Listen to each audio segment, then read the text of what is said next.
नमस्कार। 25 साल तक साथ राजनीति करते रहे भारतीय जनता पार्टी और शिवसेना की स्थिति आज यह है कि दोनों एक दूसरे के कट्टर सियासी विरोधी बन चुके हैं। ये जो सियासत का विरोध है ये इतना ज्यादा बढ़ चुका है कि हाल ही में जब शिवसेना के एक विधायक प्रताप सरनाईक के दफ्तरों पर ईडी की छापेमारी हुई तो शिवसेना के प्रवक्ता संजय राउत का कड़ा स्टेटमेंट सामने आया। संजय राउत ने इस बात को कहा कि ये काम अगर आपने शुरू किया है छापेमारी का तो इसको खत्म करना भी हम जानते हैं। आप समझ लीजिए कि हिंदुत्व की राजनीति करने वाले ये दोनों दल, ये दोनों भगवा दल जो लंबे वक्त तक साथ रहे, आज सियासी रूप से कितने एक दूसरे के खिलाफ है, क्योंकि भारतीय जनता पार्टी भी लगातार इस बात के संकेत देती रहती है कि महाराष्ट्र के अंदर उद्धव ठाकरे सरकार के दिन अब ज्यादा नहीं है। इस तरफ शिवसेना अपनी सरकार को बचा रही है, अपनी राजनीति को बचा रही है, क्योंकि वो हिंदुत्व की राजनीति करती थी और उसने सेक्युलर राजनीति करने वाले दलों के साथ महाराष्ट्र में गठबंधन किया है। वहीं भारतीय जनता पार्टी भी उद्धव ठाकरे की सरकार के लंबे भविष्य को लेकर लगातार सवाल खड़े करते हैं। आज बात इस पर करेंगे। आप देख रहे हैं सत्यहिंदी.com। अपील मेरी आपसे वही है कि कॉर्पोरेट मीडिया के मुकाबले आजाद पत्रकारिता का समर्थन करें। सत्य हिंदी की सदस्यता योजना में शामिल हो। आर्थिक भुगतान का लिंक हमने डिस्क्रिप्शन में दिया। बात हो रही है शिवसेना बीजेपी के रिलेशन। पिछले साल जब चुनाव हुआ था महाराष्ट्र का, तो महाराष्ट्र के चुनाव के बाद मुख्यमंत्री पद को लेकर बीजेपी और शिवसेना में कट्टर सियासी प्रतिद्वंदिता सामने आई। हुआ यह कि शिवसेना ने इस बात को कहा कि बीजेपी ने उससे वादा किया था कि वो 2.5 साल के लिए मुख्यमंत्री पद का बंटवारा करेगी, लेकिन उसका यह कहना है कि बाद में बीजेपी मुकर गई और इस वजह से इन दोनों दलों के रिश्ते खराब हुए। बाद में शिवसेना ने महाविकास अघाड़ी बनाई जिसमें एनसीपी भी शामिल हुई, कांग्रेस भी शामिल हुई। उस समय भी इन दोनों दलों के रिश्ते इतने खराब नहीं थे। उद्धव ठाकरे प्रधानमंत्री नरेंद्र मोदी का सम्मान करते थे और प्रधानमंत्री नरेंद्र मोदी भी बाला साहब ठाकरे की जयंती पर उन्हें नमन करते थे, याद करते थे। रिश्ते अच्छे थे, लेकिन कुछ ही महीने पहले जब सुशांत सिंह राजपूत की मौत का मामला हुआ, उसके बाद से इन दोनों दलों के रिश्ते इतने खराब हुए, इतने ज्यादा बिगड़े कि अब हालात ये हैं कि शिवसेना के विधायकों के वहां ईडी की छापेमारी हो रही है। और जो ये रिश्ते बिगड़े, इसमें दो किरदार सबसे अहम रहे। इन दो किरदारों के नाम है, पहले किरदार है पत्रकार अर्नब गोस्वामी और दूसरा जो किरदार है वो है फिल्म अदाकारा, सिने अदाकारा कंगना रनौत। अर्नब गोस्वामी ने जब अपने चैनल पर लगातार खबरें चलाई कि सुशांत सिंह राजपूत की हत्या हुई है और महाराष्ट्र सरकार और मुंबई पुलिस इस मामले में जांच ठीक ढंग से नहीं कर पा रही है, तो इसको लेकर शिवसेना का एक तरह से विरोध सामने आया। और इधर कंगना रनौत ने भी लगातार उद्धव ठाकरे के खिलाफ बयानबाजी की, मुंबई को पीओके बताया, महाराष्ट्र को पाकिस्तान बताया और उद्धव ठाकरे के लिए भी व्यक्तिगत रूप से काफी हमलावर आक्रामक ट्वीट किए।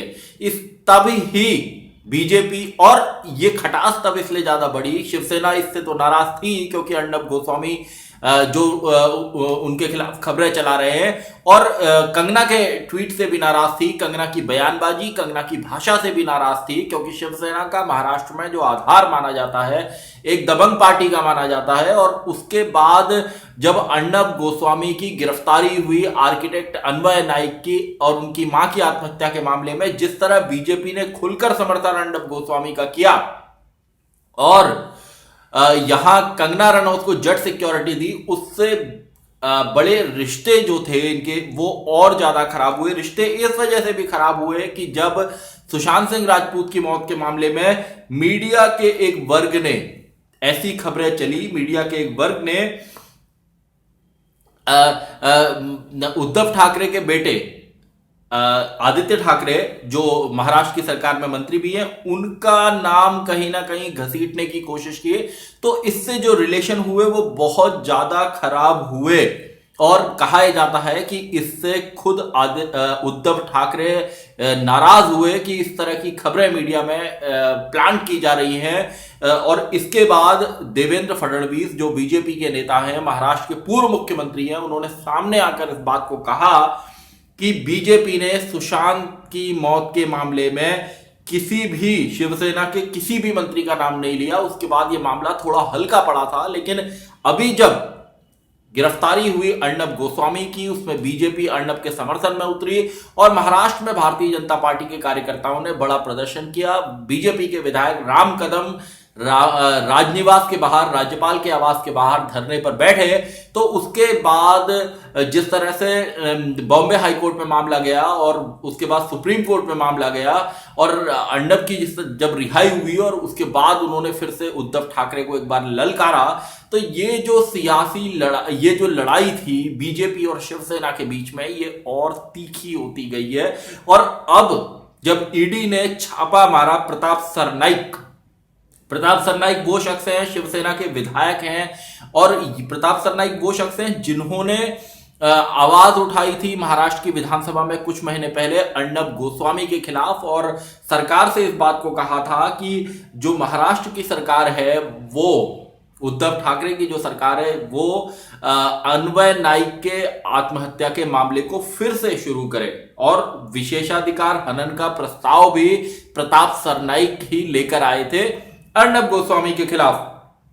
तो ये माना गया कि क्योंकि प्रताप सरनाइक ने आवाज उठाई थी अर्नब गोस्वामी के खिलाफ, इसलिए ईडी ने उनके ऊपर छापा मारा, उनके प्रतिष्ठानों पर, उनके दफ्तरों पर छापा मारा।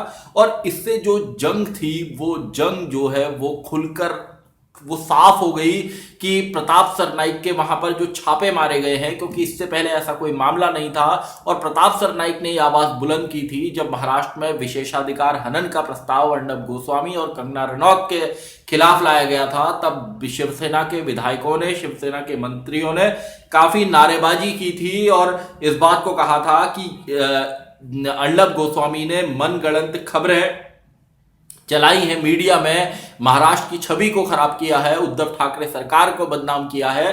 तो इसको लेकर काफी आक्रोश था। और अब जब जो ये लड़ाई है, ये प्रताप सरनाइक के वहां पर छापे पड़े और इसमें जब शिवसेना के सांसद और प्रवक्ता संजय राउत का बयान आया कि ये खेल आपने शुरू किया है, हम इसे खत्म करना जानते हैं, तो आप समझ लीजिए कि अब कोई गुंजाइश इस बात की नहीं बची है कि बीजेपी और शिवसेना के रिश्ते कभी ठीक हो सकते हों।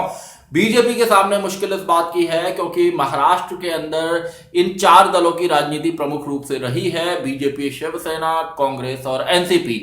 अब शिवसेना, कांग्रेस और एनसीपी एक साथ है, बीजेपी इनसे अलग है। और इन तीन दलों का जो महाविकास अघाड़ी का गठबंधन है वो अटूट कहते हैं ये गठबंधन लंबा चलेगा। संजय राउत ने यह भी कहा कि बीजेपी का नाम लिए बिना कहा कि वो इस बात को भूल जाए, वो इस सपने को देखना भूल जाए कि महाराष्ट्र में अगले 25 साल तक वो सत्ता में आएगी। और भारतीय जनता पार्टी के सामने चिंता और परेशानी इस बात की है कि बृहन्मुंबई नगरपालिका बीएमसी के चुनाव कुछ महीनों में जल्द ही होने वाले हैं और वहां पर अगर ये तीनों दल मिलकर, क्योंकि गठबंधन में है, अलायंस में है, मिलकर चुनाव लड़ेंगे तो भारतीय जनता पार्टी के उम्मीदवारों के सामने खासी मुश्किल पेश होगी।